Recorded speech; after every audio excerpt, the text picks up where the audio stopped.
Welcome to SUSD Spotlight, your go-to source for all things happening within the district. Whether it's celebrating student and staff achievements, delving into trending education topics, or highlighting inspiring human interest stories, we've got you covered. Join us as we illuminate the incredible endeavors taking place in our schools and forge connections within our community. Get ready to be informed, inspired, and engaged as we embark on this journey together, spotlighting the extraordinary in SUSD.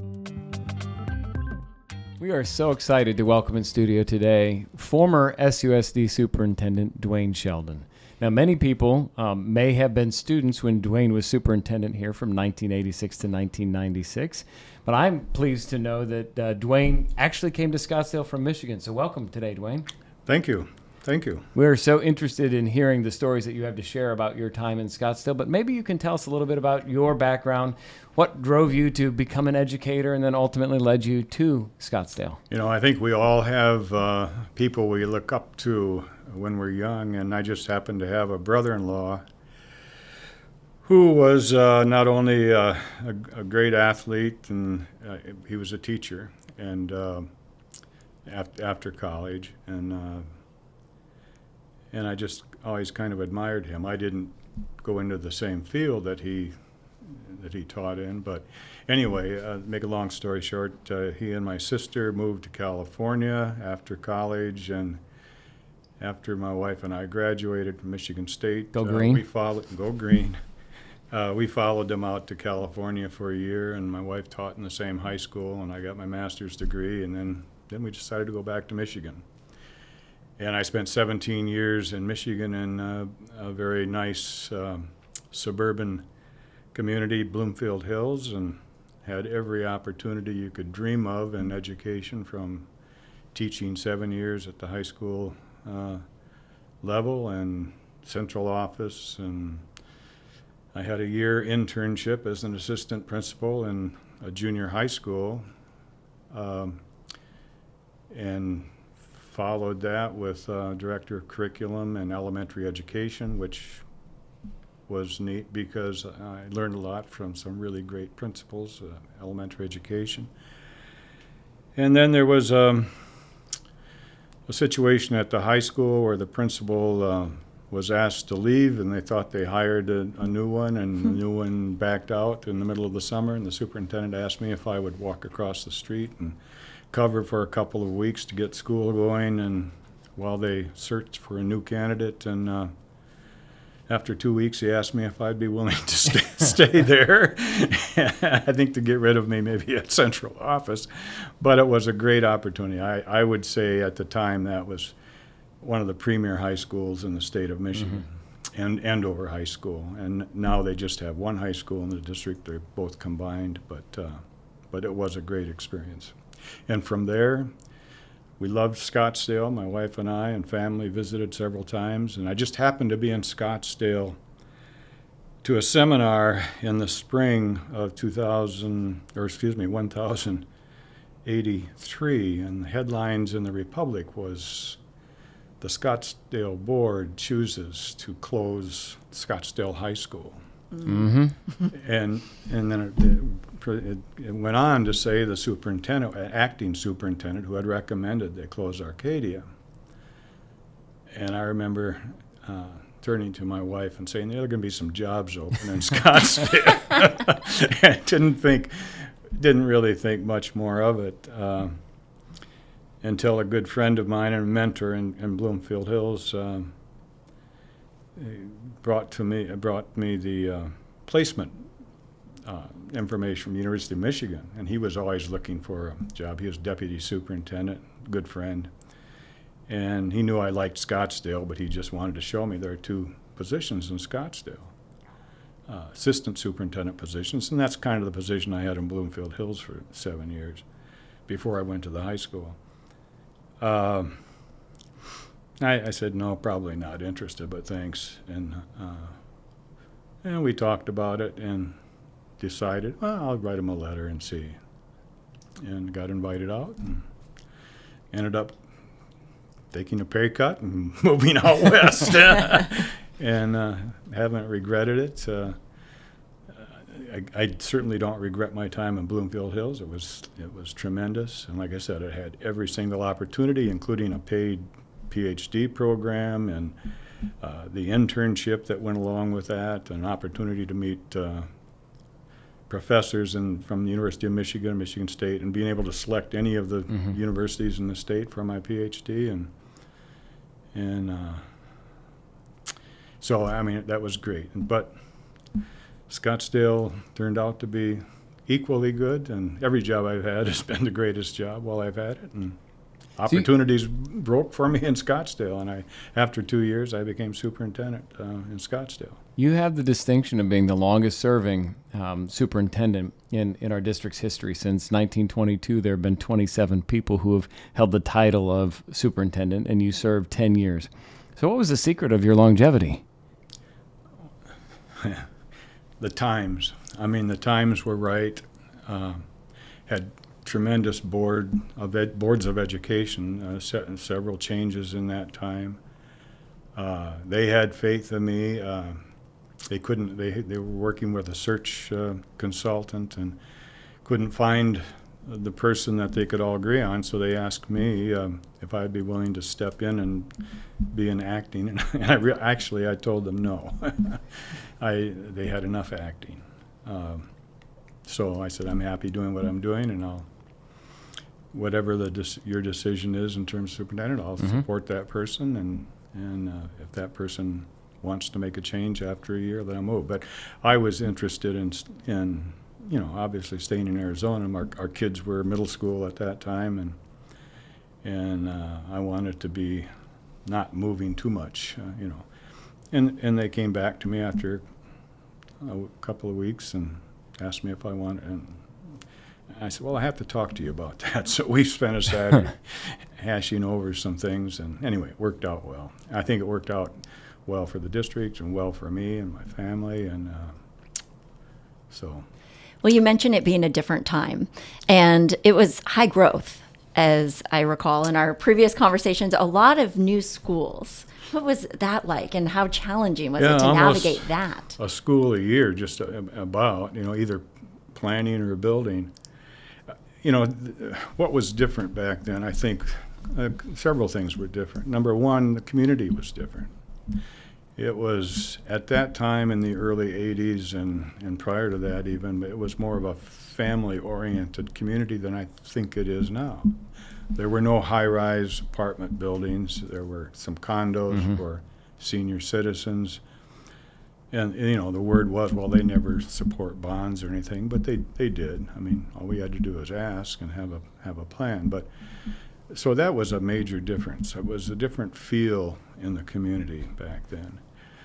Second thing, there were never talked politics in the district, with the board or anything else. We had one board member, a former principal at Chaparral, who came on the board, and after he left the board, he became a state legislator and in the Senate as well in the state. But there was never any, right now everything seems to be political, and that just wasn't part of what we had to deal with. And the other thing, I had great people working with me, and all of whom became superintendents in various places and for various lengths of time. But so a lot of things, and we had several joint committees with the city. The city art Decabuter at the Scottsdale community was a great partner with the district and a great friend, and Herb Drinkwater was long-term, and we had joint committees to deal with a whole bunch of things with city council people and staff and administrative staff, and even a board member would sit in on that periodically.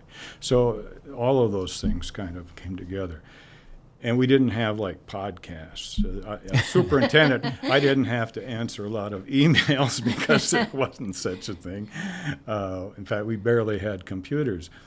I remember one of the stories when we first moved to computers.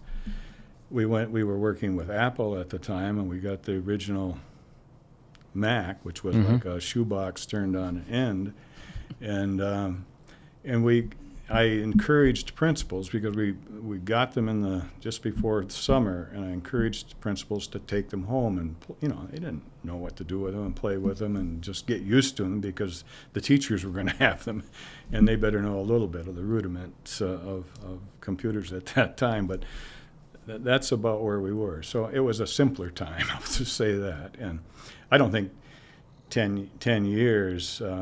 I think the superintendent in Bloomfield Hills was 18 years. And when I went back to Michigan after Scottsdale for 5 years, I followed a superintendent who had been 18 years. And so it was a different culture. When I looked at the list that you're referring to, Dr. Menzel, I fall right halfway through that list. So there were as many superintendents since I left, and a lot of them within the first 10 years after I left, I think. But anyway, so it's not the same place, and I admire you and your staff for working in this environment. Yeah, but psychology of growth is a lot different than the psychology of decline, too. It is, and while there are many things I know that we could celebrate from your time as superintendent, this year we're coming up on a big anniversary as we're celebrating 30 years of opening Desert Mountain High School.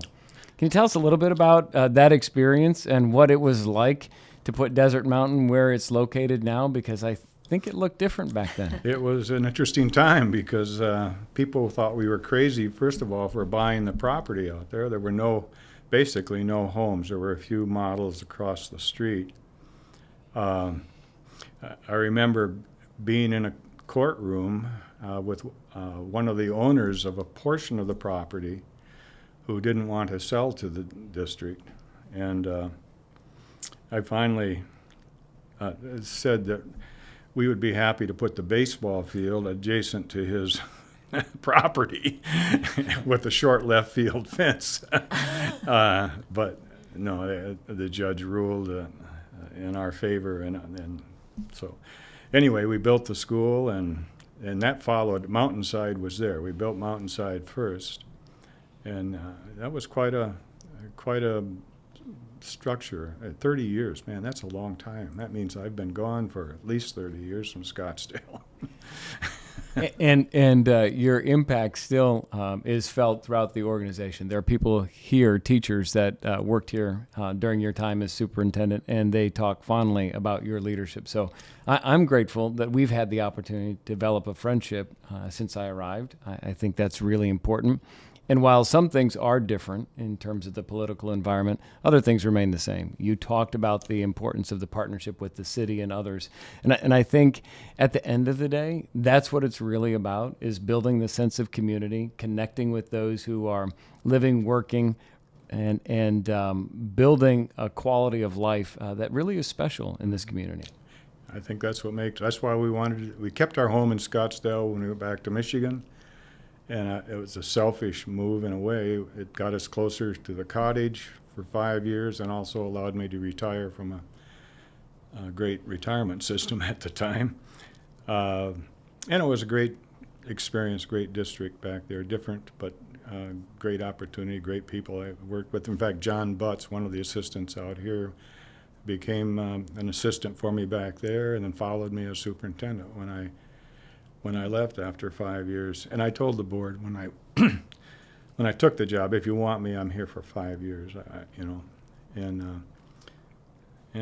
they said, okay, and as long as we can talk to you, which they did, and I said adios, and I'm going back to Scottsdale, and as it worked out, both of our son and daughter, our son purchased our house in Scottsdale after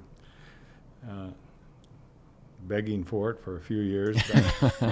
He lived 5 blocks away. He wanted to live in the same neighborhood, and our daughter,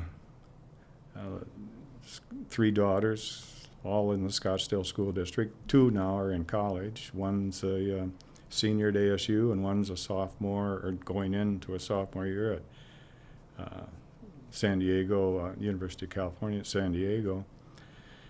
And the youngest will be a senior this year at Saguaro.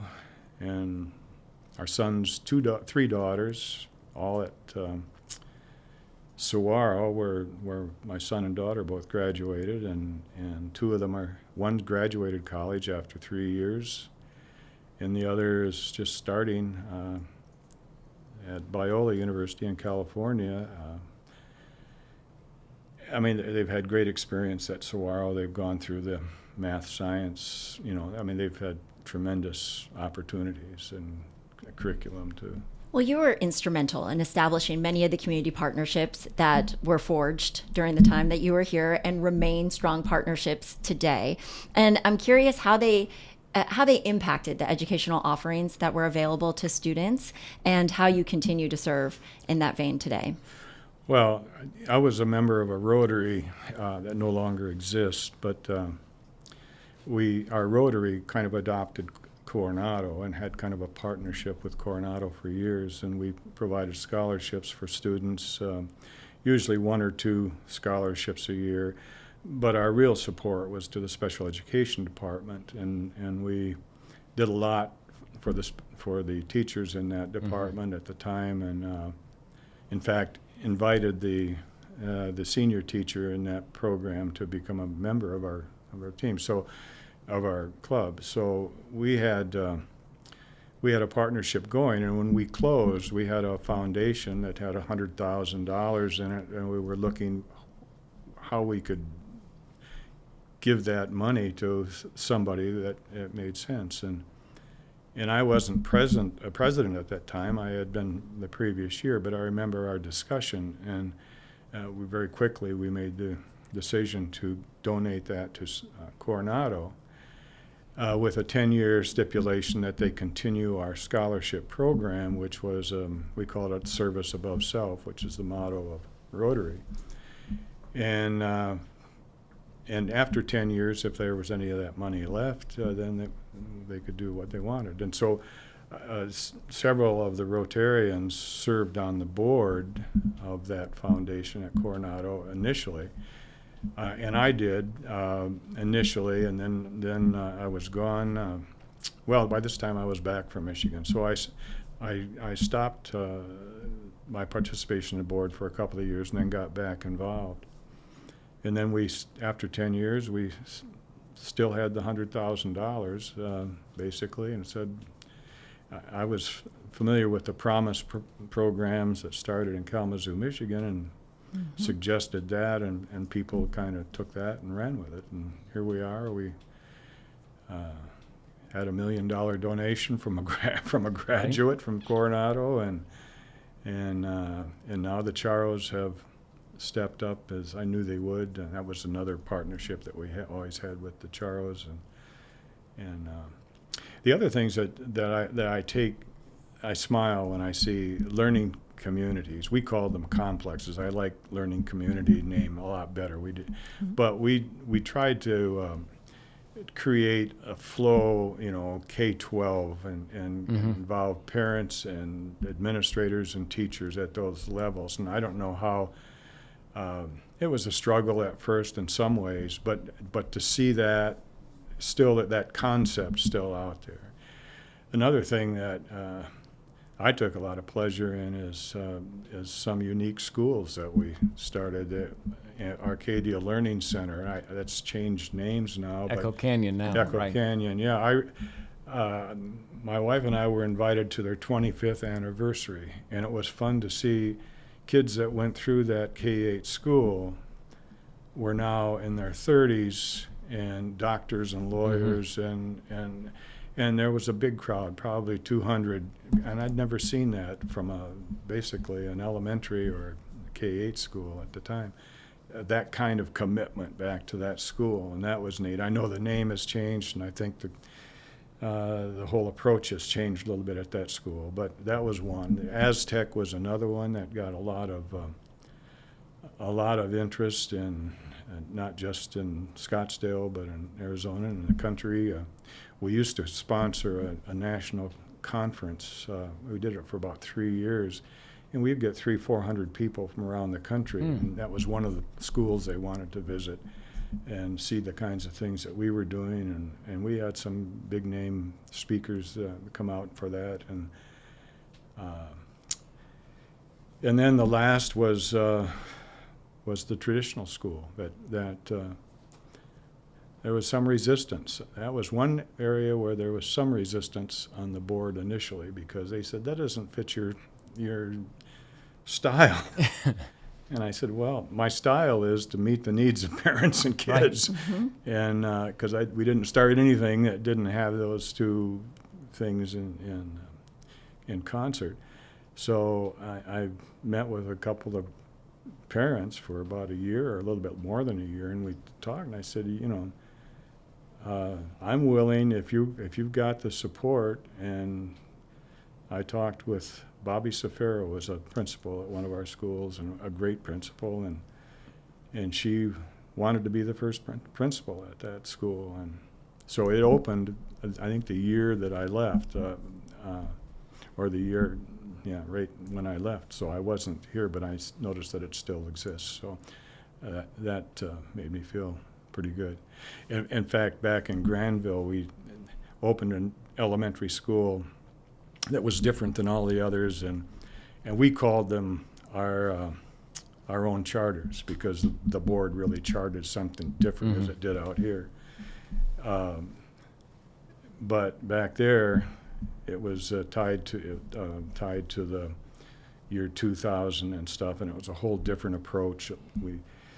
We designed the building with elementary kids and their parents and teachers, and visiting various businesses and so on in the Grand Rapids, Michigan area, and got all kinds of ideas. And when it was built, it didn't look like a school. It looked like some modern office building, but it had kind of unique features. The hallways were called streets, and each of the classrooms had windows on the streets with flower baskets on the outside, and they had multi-age grouping. And again, you get the right people that believe. And the idea came again from teachers. We want to do this, and so you support it if you had the people to make it work, and it did. And I noticed a couple of maybe 3 years ago, there was some movement in the community to make that what I call a geographical school, because when we built it, there weren't a lot of homes around it. But now it was in the middle of a bunch of homes, and people wanted to be able to have their kids walk to the school. And it was never intended to be. It was a choice school because it was so different. And the board said, no, that's what it is. And they always had waiting lists to get into it. And so that kind of thing, makes me smile even to this day. We started a great robotics program back there. And I had to convince the physics teacher to be the sponsor. And he didn't want to do it. A couple of years ago, I was reading the paper from back there, and they've got 3 robotics teams, and he's full-time the robotics master now. So a lot of memories like that make me feel good. Now, once I retired, relatively young, 57, I think, but I was able to go to Africa 5 times, build homes and for people, and start a school, and built a school eventually. I wasn't there for the finishing of the school, but I was there with the team that started the construction, and it's a very successful school in a little rural Zulu community, and that's going great guns. And now we're not making any more trips over there, but we are supporting churches in South Africa that want to start schools. We're supporting financially the group that we were not sponsored by any church, but most of the members came from one church here in Christ Church Lutheran. And so that gave us opportunities to do that and do some traveling to Asia and Europe and stuff like that. So So there is life after the superintendency. Hey, that's where it begins. He continues to serve and drives carpool, right? Well, the kids all have drivers. Well, the youngest will get their driver's permit in the spring after her birthday, but all the other ones are driving themselves, so I don't even get that privilege anymore. Or driving them to practice. Once in a while I get the call to pick them up at school and take them to swim after, the ones that are serious swimmers, have morning practice 3 days a week at 5:30, and then they go back after school and at 7 or 5:30 in the evening and swim again. But that's their job.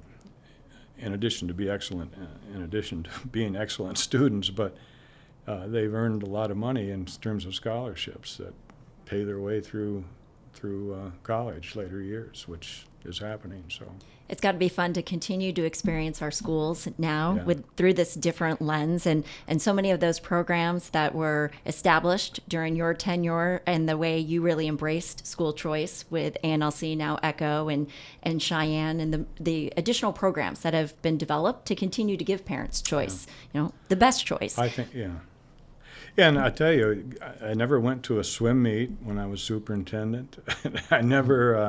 I didn't get to a lot of choral concerts and things of that nature, so I've had that privilege, as a grandfather, and that's been a neat experience too. Well, this is a pretty special district, and before we wrap up our podcast, given your years of service both to our community and to others in the state of Michigan, I'm curious whether or not you have any words of wisdom as we're thinking about the environment we're currently living in and the importance of public education. Is there anything that you think people should be thinking about as we plan for the future?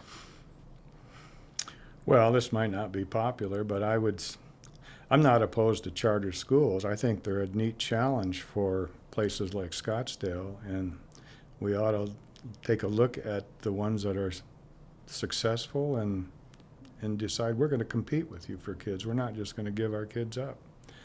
And I think you're doing that. And that's a different environment now. It was the environment we were in back in Michigan when I went back there, more so. But I know, and opening Notre Dame opened after I left too. So there's a lot of competition out there. But that doesn't mean that we still can't be the premier district in the state, certainly.